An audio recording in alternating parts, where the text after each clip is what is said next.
بزرگ عالم تھے حضرت مولانا خادم حسین صاحب رضوی۔ مولانا خادم حسین رضوی رحمۃ اللہ علیہ کو لوگ صرف تحریک لبیک کے حوالے سے جانتے ہیں، حالانکہ ان کا جو کیریئر ہے وہ بہت پرانا ہے۔ مولانا بنیادی طور پر ایک استاد تھے، ایک شیخ الحدیث تھے۔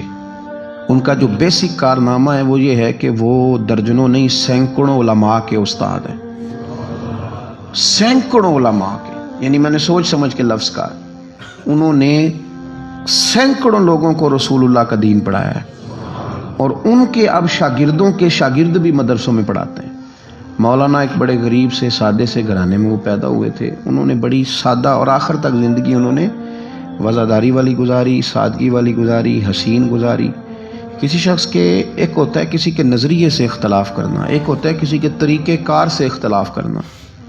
کچھ لوگوں نے ان کے طریقہ کار سے اختلاف کیا ہے، لیکن ان بندے کا نظریہ اتنا شاندار تھا کہ نظریے سے کسی نے اختلاف نہیں کیا۔ لوگوں نے یہ ضرور کہا کہ یہ فلانی بات اس طرح ہو جاتی تو ٹھیک تھا، لیکن یہ سب نے کہا کہ بندہ بات ٹھیک کرتا ہے۔ نظریے سے، فکر سے لوگ مطمئن ہو جائیں کسی زندہ کیا رہتا ہے؟ نظریہ۔ زندہ کیا رہتا ہے؟ نظریہ۔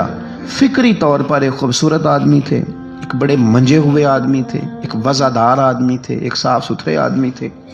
میری ان سے ملاقات اس وقت ہوئی تھی پہلی دفعہ جب وہ بالکل ٹھیک تھے، ٹانگوں پہ چلتے تھے۔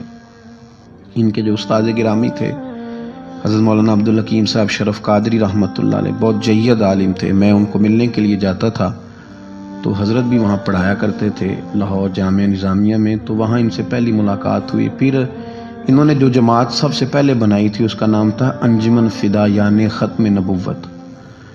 اس جماعت سے انہوں نے کام کا آغاز کیا، اور بڑے اوائل میں، بڑے شروع میں انہوں نے ختم نبوت کے تعلق سے مختصر سے کام کا آغاز کیا، اور بڑی جلدی ان کا کام پھیل گیا۔ مکی پیر مکی دربار میں یہ اوقاف کی مسجد کے سرکاری خطیب تھے، لیکن حضرت ممتاز قادری صاحب رحمۃ اللہ علیہ کی شہادت پہ انہوں نے سرکاری ملازمت چھوڑ دی تھی۔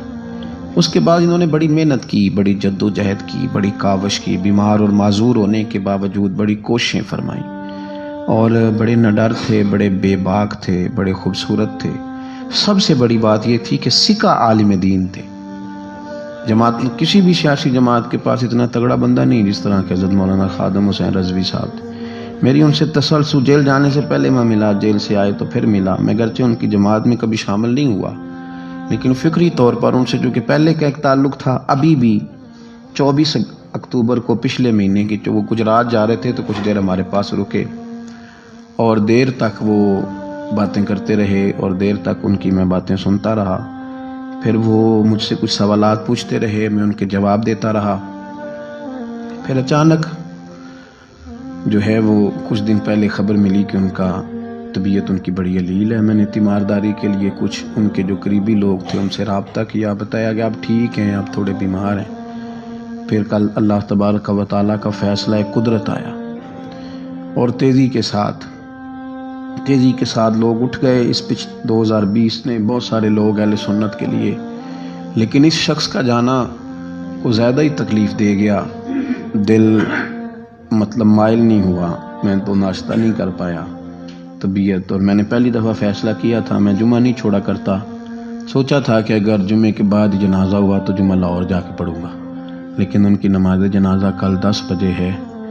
اس طرح کے لوگ کم آتے ہیں دنیا میں، اور شاید ان لوگوں کا وقت بھی تھوڑا ہوتا ہے، اور اللہ پاک شاید ایسے لوگوں کو جلدی ہی اپنی بارگاہ ناز کی طرف لے جاتا ہے۔ ایک شعر جگر مراد آبادی نے کہا تھا کہ جگر راہ وفا میں نقش ایسے چھوڑ آیا ہوں، میں جس منزل سے گزرا ہوں وہ اب تک یاد کرتی ہے۔ اور مجھے نا ایک دفعہ کسی شخص نے کہا کہ